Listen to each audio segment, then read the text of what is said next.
Hello friends, आज हम 200 chemistry का क्वेश्चन सॉल्व करने जा रहे हैं जो निश्चित ही एग्ज़ाम के व्यू से बहुत ही इम्पोर्टेंट है। तो चलिए आज स्टार्ट करते हैं। निम्न में से कौन ऑक्सीकरण नहीं है? अवक्षेपण। नमक के घोल में सिल्वर नाइट्रेट का घोल डालने पर दही जैसे पदार्थ उत्पन्न होता है। यह कौन सी अभिक्रिया है? उदासीनीकरण अभिक्रिया।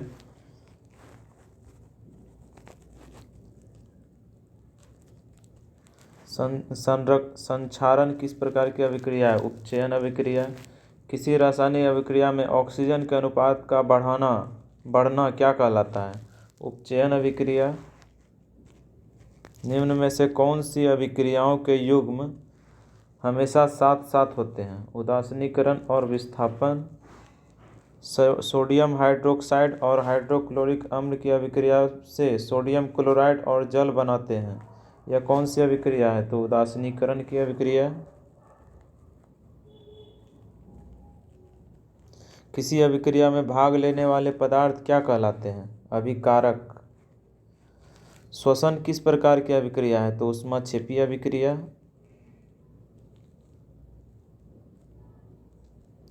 प्रबल अम्ल और दुर्बल क्षारक से बने लवण का पीएच मान क्या है? 7 से कम। प्रबल अम्ल और दुर्बल क्षारक से बने लवण का पीएच मान क्या होता है? तो 7 से कम होता है। क्षारक को जल में घोलने पर क्या मुक्त होता है? तो OH- आयन। दही में किस प्रकार का अम्ल पाया जाता है? तो लैक्टिक एसिड पाया जाता है। किसी अम्ल में मुख्य रूप से एक परमाणु अवश्य मौजूद रहता है जो धातु से अभिक्रिया कर एक गैस उत्पन्न करता है। तो वह कौन सा गैस है? Hydrogen gas.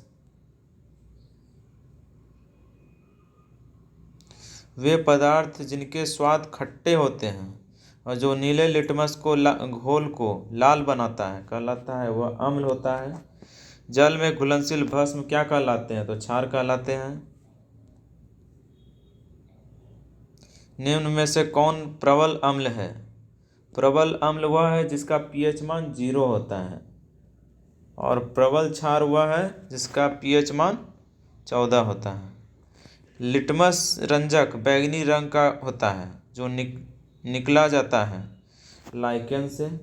लिटमस रंजक बैंगनी रंग का होता है जो निकलता है लाइकेन से। शुष्क बुझा हुआ चूना पर क्लोरीन गैस की क्रिया से कौन सा पदार्थ बनता है? विरंजक चूर्ण बनता है।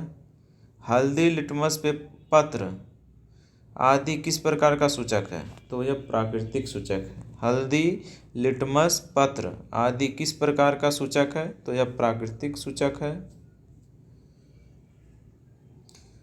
ओपच का उपचार करने के लिए निम्न में से कौन औषधि का उपयोग होता है? तो एंटासिड का। निम्न में से कौन ऑक्सीकरण नहीं है? तो अवक्षेपण। प्राकृतिक गैस का दहन किस प्रकार का रासायनिक अभिक्रिया है? तो ऊष्माक्षेपी अभिक्रिया है। कॉपर चूर्ण को वायु में गर्म करने पर उसके सतह पर कॉपर ऑक्साइड की एक परत जम जाती है। इस परत का रंग कैसा होता है? तो वह काला रंग का परत जम जाता है। साग सब्जियों का विघटित होकर कंपोस्ट बनना किस प्रकार की अभिक्रिया है? तो ऊष्माक्षेपी अभिक्रिया है। सोडियम हाइड्रोक्साइड का पीएच मान लगभग है 14 है। यह क्षारीय होता है। किसी उदासीन विलयन का पीएच मान 7 होता है। 7 से कम होने पर वह अम्ल होता है और 7 से अधिक होने पर वह क्षारीय होता है। दांत का मसूड़ा किस पदार्थ का बना होता है जो काफ़ी कठोर होता है? इसे इनामेल भी कहा जाता है। यह कैल्शियम फॉस्फेट का बना होता है। इमली में कौन सा अम्ल होता है? तो टार्टेरिक एसिड पाया जाता है। उपचयन अपचयन अभिक्रिया को क्या कहा जाता है? रेडॉक्स अभिक्रिया कहा जाता है। दानेदार जस्ता पर तनु सल्फ्यूरिक अम्ल डालने पर कौन सा गैस उत्सर्जित होता है? तो हाइड्रोजन गैस उत्सर्जित होता है। सूर्य प्रकाश की उपस्थिति में पौधे CO2 और जल से अपना भोजन यानी ग्लूकोज तैयार करते हैं। यह कौन सी अभिक्रिया है? तो प्रकाश रासायनिक अभिक्रिया है। यह सूर्य की उपस्थिति में होता है। जिंक तथा लेड कॉपर की अपेक्षा अधिक क्रियाशील होते हैं। अंगूर का किण्वन करना एक रासायनिक परिवर्तन है। मैग्नीशियम के रिबन के दहन होने पर किस प्रकृति का लौह उत्सर्जित होता है? तो श्वेत चमकदार लौह उत्सर्जित होता है। सिरका में कौन सा एसिड होता है? तो सिरका में एसिटिक एसिड पाया जाता है। निम्न में से कौन विजातीय यौगिक है? तो प्लास्टर ऑफ पेरिस विजातीय यौगिक है, यह सबसे अलग है। नींबू के रस का पीएच मान कितना होता है? तो लगभग 2.2 होता है। मधुमक्खी के डंक मारने पर किस पदार्थ से उपचार करना लाभकारी होता है? तो बेकिंग सोडा से इसका उपचार किया जाता है, खाने वाला सोडा से। मुंह साफ करने के लिए किस प्रकार के मंजन का व्यवहार करना चाहिए जिससे कि दंत अपक्षय रोका जा सके? तो यह क्षार प्रकार का दंत मंजन का उपयोग होना चाहिए जिससे कि आपका मुंह साफ हो सके। निम्न में से कौन अधातु विद्युत का सुचालक है? ग्रेफाइट ही ऐसा एकमात्र अधातु है जो विद्युत का सुचालक है। निम्न में से किस धातु को चाकू से काटा जा सकता है? चाकू से काटा जा सकता है सोडियम को। इसे मिट्टी के तेल में रखा जाता है। जस्ता का अयस्क है, जिंक ब्लेंड जस्ता का अयस्क है। कौन सा धातु जल डालने पर तैरने लगता है? कौन सी धातु जल में डालने पर तैरने लगता है? तो यह कैल्शियम है। इस्पात में कितना प्रतिशत कार्बन पाया जाता है? तो ये 2% कार्बन पाया जाता है। कौन सी धातु है जो अधिक ताप पर भी ऑक्सीजन से अभिक्रिया नहीं करती है? तो यह सोना है। सोना अधिक तापमान पर भी ऑक्सीजन से अभिक्रिया नहीं करती है। एक धातु के टुकड़े से पतले तार खींचे जा सकते हैं। यह धातु के किस गुणधर्म के लिए उत्तरदायी है? तो तन्यता का गुण पाया जाता है उसमें, इसलिए वह पतले तार के रूप में खींचा जा सकता है। इनमें से कौन सी अधातु चमकीला है? तो ब्रोमीन एक अधातु है जो चमकीला है। धातु के बर्तन में खाना बनाया जाता है क्योंकि यह ऊष्मा का सुचालक होता है। कौन सी धातु जल के साथ अभिक्रिया करता है? तो पोटेशियम जल के साथ अभिक्रिया करता है। इनमें से कौन सी धातु द्रव अवस्था में पाई जाती है? तो मरकरी यानी पारा, Hg जो है द्रव अवस्था में पाया जाता है।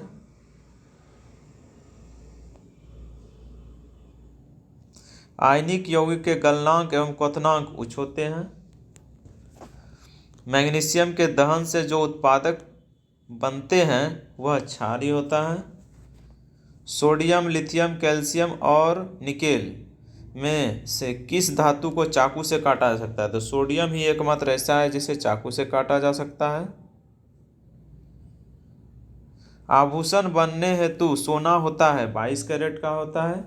आभूषण बनाने के लिए 22 कैरेट सोना का उपयोग होता है, जबकि शुद्ध सोना 24 कैरेट का पाया जाता है। कॉपर तथा ऊष्मा, सिल्वर तथा कॉपर ऊष्मा के सबसे अच्छे चालक होते हैं। कौन सी अधातु द्रव अवस्था में पाई जाती है? तो मरकरी। निम्न में से किस धातु को केरोसिन में डुबा कर रखते हैं? तो सोडियम को। निम्न में से किस धातु को पानी में डुबा कर रखते हैं? तो श्वेत फास्फोरस को। श्वेत फास्फोरस को पानी में डुबा कर रखा जाता है। निम्न में से कौन सी धातु तार के रूप में उपलब्ध है? तो यह कॉपर है। भूपर्पटी में स्वतंत्र अवस्था में पाए जाने वाले धातुएं निम्नांकित में से कौन है? तो Ag यानी चांदी है जो स्वतंत्र अवस्था में पाया जाता है। निम्न में से कौन अधातु है? हाइड्रोजन गैस एक अधातु है। ताम्र और टीन के मिश्र धातु को क्या कहते हैं? तो यह कांसा कहलाता है। कांसा तांबा और टीन से मिलकर बना होता है। कौन सा अधातु कमरे के ताप पर द्रव अवस्था में पाया जाता है? तो अधातु ब्रोमीन है जो द्रव अवस्था में पाया जाता है।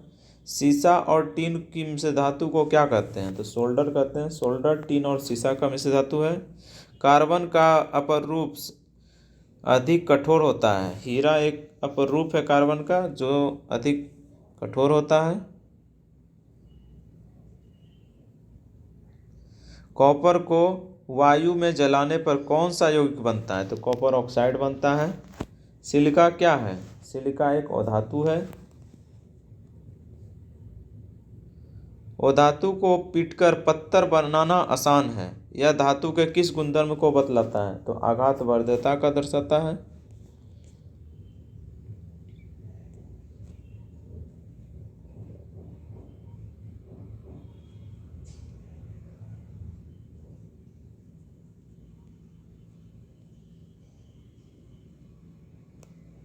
अगर किसी मिश्र धातु में एक धातु पारद है तो क्या कहते हैं? यह अमलगम कहलाता है। लोहे पर भाप की अभिक्रिया से कौन सी गैस उत्पन्न होती है? तो हाइड्रोजन गैस उत्पन्न होती है।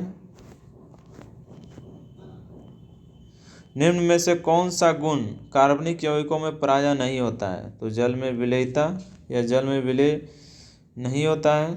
निम्न में से कौन विद्युत का सुचालक है? तो ग्रेफाइट विद्युत का सुचालक है जबकि यह अधातु भी है। निम्न में से कौन कार्बन का अपरूप है? तो हीरा, ग्रेफाइट और फ्लोरीन तीनों है। निम्न में से कौन अल्कोहल पेय के लिए उपयुक्त है? तो एथेनॉल पेय के लिए उपयुक्त है। कार्बन एक अधातु है। क्लोरोफॉर्म का क्वथनांक 334 केल्विन होता है। साबुन द्वारा सफाई का काम अच्छी तरह होता है मृदु जल में, साफ जल में। पेंसिल बनाने में कार्बन के किस अपरूप का उपयोग होता है? तो यह ग्रेफाइट का उपयोग होता है। रबर निम्न में किसका बहुलक है? तो रबर आइसोप्रीन का बहुलक है। निम्नलिखित में से कौन ऊष्मा और विद्युत का सुचालक है? तो ग्रेफाइट ऊष्मा और विद्युत दोनों का सुचालक है जबकि यह एक अधातु है। तेल लगा कागज होता है अपारदर्शक होता है। एक ही प्रकार के परमाणुओं से मिलकर बने पदार्थ कहलाता है तत्व। दो या दो से अधिक तत्वों की मात्रा के विचार से एक निश्चित अनुपात में संयोग करने से बना पदार्थ यौगिक कहलाता है। हीरा और ग्रेफाइट कार्बन के अपरूप हैं। उस हाइड्रोकार्बन का नाम बतावें जिससे इथेनॉल बनता है? तो इथेन है।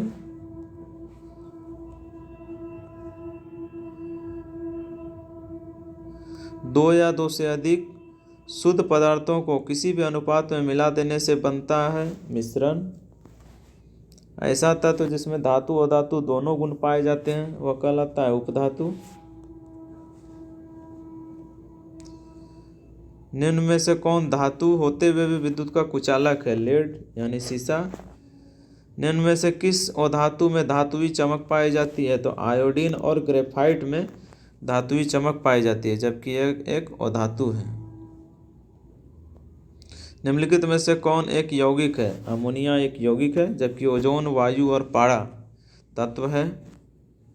निम्नलिखित में से किस पदार्थ में ऑक्सीजन नहीं है?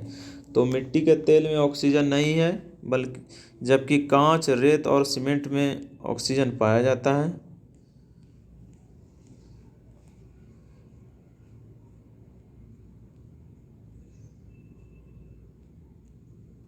वायु एक मिश्रण है। स्टेनलेस स्टील क्या है? तो यह भी एक मिश्रण है। निम्नलिखित में से कौन न तो तत्व है और न ही यौगिक है?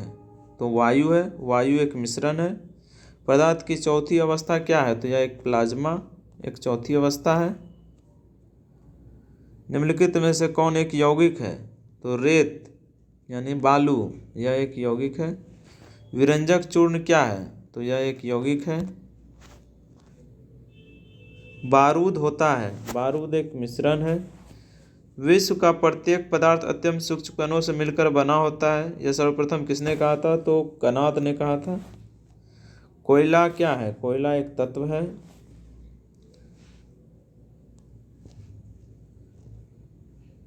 हीरा क्या है? हीरा एक तत्व है। निम्नलिखित में से रासायनिक यौगिक कौन सा है? तो अमोनिया रासायनिक यौगिक है। वायु मिश्रण है। पारा तत्व है। शुद्ध तत्व कौन सा है? तो सोडियम शुद्ध तत्व है। किस वैज्ञानिक ने परमाणु सिद्धांत की खोज की? तो जॉन डाल्टन ने। एक भारतीय वैज्ञानिक जिसका नाम एक विशिष्ट मूल कण के साथ जुड़ा है, तो वह बोस है, सत्येंद्र नाथ बोस।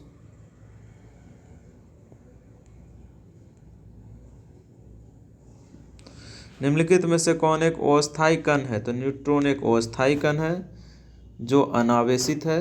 निम्नलिखित में से कौन एक आवेश रहित कण है? न्यूट्रॉन।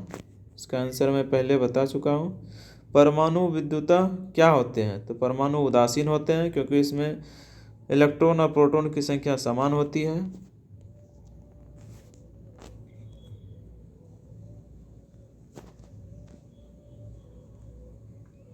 इलेक्ट्रॉन की खोज किसने किया था? तो जेम्स थॉमसन ने किया था।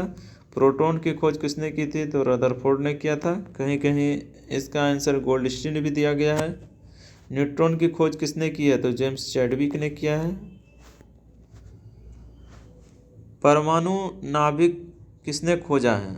तो यह रदरफोर्ड ने खोजा है।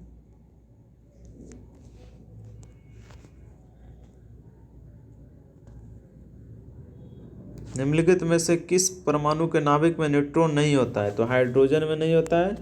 इसमें सिर्फ एक इलेक्ट्रॉन और एक प्रोटॉन पाया जाता है। न्यूट्रॉन की संख्या 0 होती है। इलेक्ट्रॉन के तरंग सिद्धांत की खोज किसने की? तो डी ब्रोगली ने इलेक्ट्रॉन के तरंग प्रकृति की खोज की। डी ब्रोगली ने।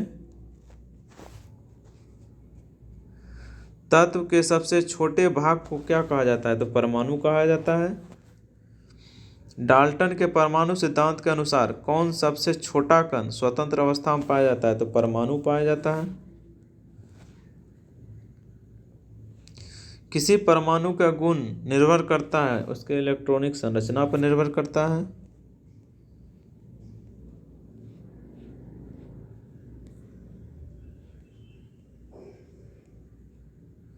न्यूट्रॉन और प्रोटॉन की संख्याओं के योगफल को क्या कहा जाता है? तो परमाणु द्रव्यमान कहा जाता है। किन किरणों के प्रकीर्णन से नाभिक के आकार का आकलन किया गया था? तो अल्फा कण के कारण नाभिक का आकार का आकलन किया गया था। नाभिक के धनावेशित होने की खोज की थी रदरफोर्ड ने। परमाणु भार का अंतर्राष्ट्रीय मानक है C12। निम्नलिखित में से किसने आणविक सिद्धांत प्रतिपादित किया है? तो जॉन डाल्टन ने। परमाणु के बाह्यतम कक्षा में कितने इलेक्ट्रॉन रह सकते हैं? तो 8।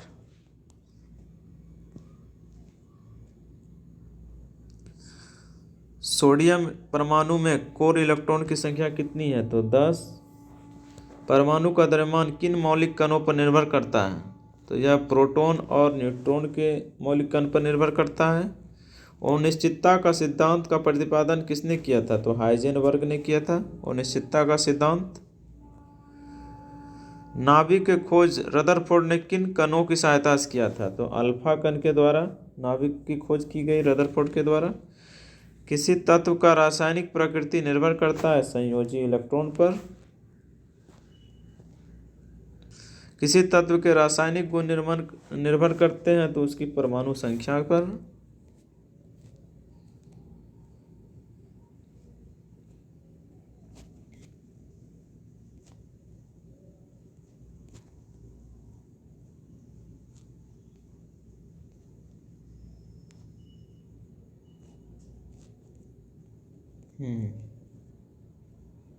न्यूट्रॉन और प्रोटॉन के संख्याओं के योगफल को क्या कहते हैं? तो परमाणु द्रव्यमान संख्या। किन किरणों के प्रकीर्णन से नाभिक के आकार का आकलन किया जा सकता है? तो अल्फा कण के द्वारा। नाभिक के धनावेशित होने की खोज की थी रदरफोर्ड ने। परमाणु भार का अंतर्राष्ट्रीय मानक C12 होता है। निम्नलिखित में से किसने आणविक सिद्धांत प्रतिपादित किया था? तो जॉन डाल्टन ने। किसी परमाणु के बाह्यतम कक्षा में कितने इलेक्ट्रॉन रहते हैं? तो 8 रह सकते हैं। सोडियम परमाणु में कोर इलेक्ट्रॉन की संख्या कितनी होती है? तो 10 होती है। परमाणु का द्रव्यमान किन मौलिक कणों पर निर्भर करता है? तो प्रोटॉन और न्यूट्रॉन की संख्या पर। अनिश्चितता का सिद्धांत किसने प्रतिपादित किया? तो हाइजेनबर्ग ने।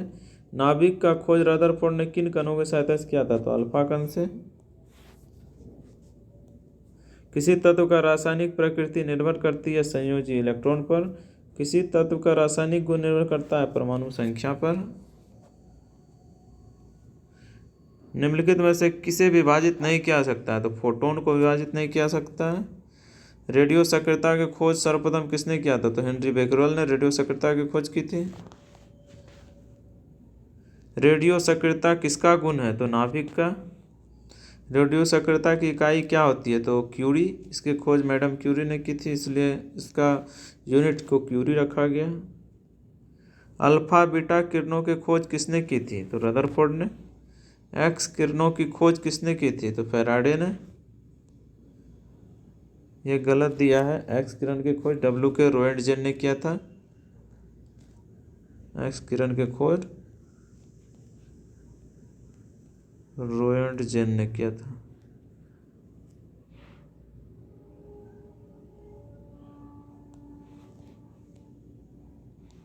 गामा किरण की खोज किसने की थी? तो गामा किरण का खोज बेकुरल ने किया है। यह भी गलत दिया है, आंसर गलती है। निम्नलिखित में से किसके उत्सर्जन से संभारिक का निर्माण होता है? तो बीटा किरण से। निम्नलिखित में से किसमें ऋणावेशित आवेश होती है? तो बीटा किरण में। अल्फा किरण में धनात्मक होती है। बीटा किरणें किस प्रकार की आवेश वहन करती है? तो बीटा किरण ऋणात्मक आवेश वहन करती है। निम्नलिखित में से किस किरण की आयनन क्षमता सबसे कम होती है? तो गामा किरण की। जबकि सबसे वेदन क्षमता गामा किरण की।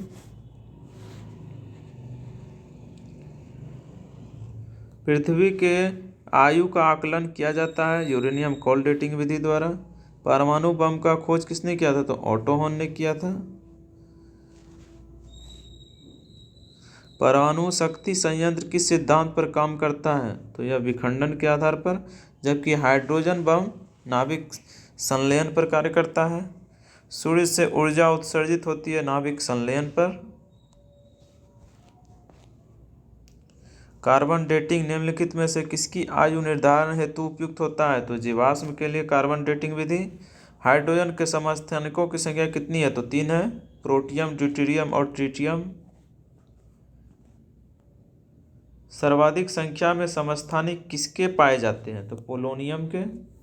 निम्नलिखित में से किसके उत्सर्जन में संभारिक उत्पन्न होते हैं? तो बीटा के उत्सर्जन से। निम्नलिखित में से किस यौगिक की आकृति चतुष्फल की होती है? तो कार्बन टेट्राक्लोराइड का। निम्नलिखित यौगिकों में से किसमें आयनिक बंधन नहीं होता है? तो मीथेन में नहीं होता है। इलेक्ट्रॉन त्यागने की प्रवृत्ति क्या कहलाती है? तो ऑक्सीकरण कहलाती है। इलेक्ट्रॉन ग्रहण करने की प्रवृत्ति क्या कहलाती है? तो अवकरण कहलाती है।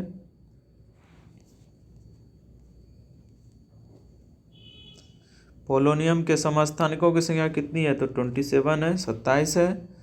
रक्त कैंसर को नियंत्रित करने के लिए उपयोग किया जाने वाला रेडियो आइसोटोप कौन सा है? रक्त कैंसर को नियंत्रित करने के लिए उपयोग किया जाने वाला रेडियो आइसोटोप कोबाल्ट 60 है। इलेक्ट्रॉन त्यागने की प्रवृत्ति क्या कहलाती है? तो ऑक्सीकरण कहलाती है। हाइड्रोजन के जलने से संबंध प्रक्रिया है ऑक्सीकरण है। लोहे के जंग लगना किसका उदाहरण है? तो यह ऑक्सीकरण अभिक्रिया है। प्रकाश ऑक्सीकरण प्रक्रिया शुरू की जाती है प्रकाश द्वारा। वे पदार्थ जो जलकर ऊष्मा प्रदान करते हैं क्या कहलाते हैं? तो ईंधन कहलाते हैं। प्राकृतिक गैस में मुख्यतः क्या रहता है? तो यह मीथेन होता है। गोबर गैस में मुख्यतः होता है मीथेन। अम्ल और क्षार की अभिक्रिया से फलस्वरूप बने पदार्थ को क्या कहलाते हैं? तो लवण। अमोनियम क्लोराइड का जल विलयन होता है क्षारीय।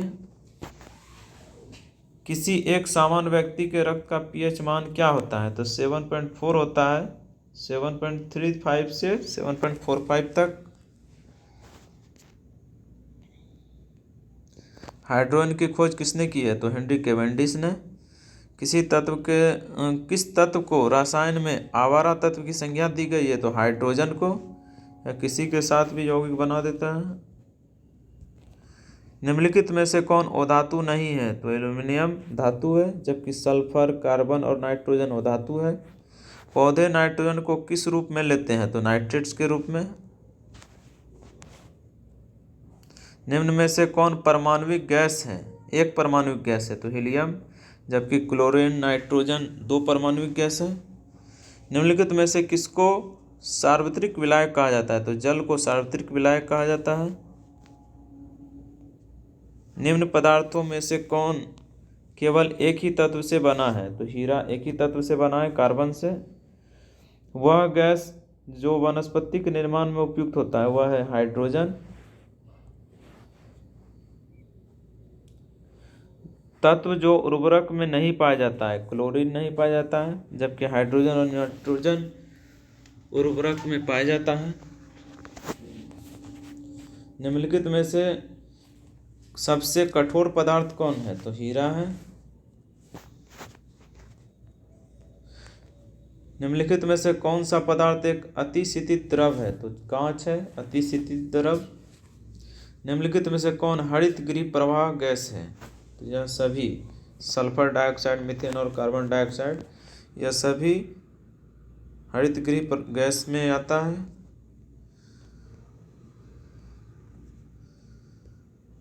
फास्फोरस प्रचुरता से किसमें पाया जाता है? तो प्रोटीन में। हीरा 1 कैरेट कितने मिलीग्राम होता है? तो 200 मिलीग्राम। 1 कैरेट में 200 मिलीग्राम। और धातु के ऑक्साइड प्रायः क्षारीय होते हैं। आग बुझाने वाली गैस कौन सी है? Carbon dioxide. हास्य गैस कौन सी है? तो नाइट्रस ऑक्साइड। सूर्य में होता है हाइड्रोजन, हीलियम। मानव शरीर में प्रचुर मात्रा में कौन सा तत्व होता है? तो ऑक्सीजन। रबर के वल्कनीकरण के लिए उसमें मिलाया जाता है सल्फर। नाभिक रिएक्टर में ग्रेफाइट का प्रयोग किया जाता है विमंदक के रूप में। निम्नलिखित में से कौन सी गैस न्यूनतम तापमान पर द्रव अवस्था में रहती है? तो हाइड्रोजन। ऑटोमोबाइल द्वारा निष्कासित मुख्य नुकसानदेह गैस जिसमें वायु प्रदूषण होता है, निम्नलिखित में से कौन सा है? तो कार्बन मोनोऑक्साइड। विसंक्रमण के बाद जल में उपलब्ध क्लोरीन की मात्रा को क्या कहते हैं? तो अवशिष्ट क्लोरीन।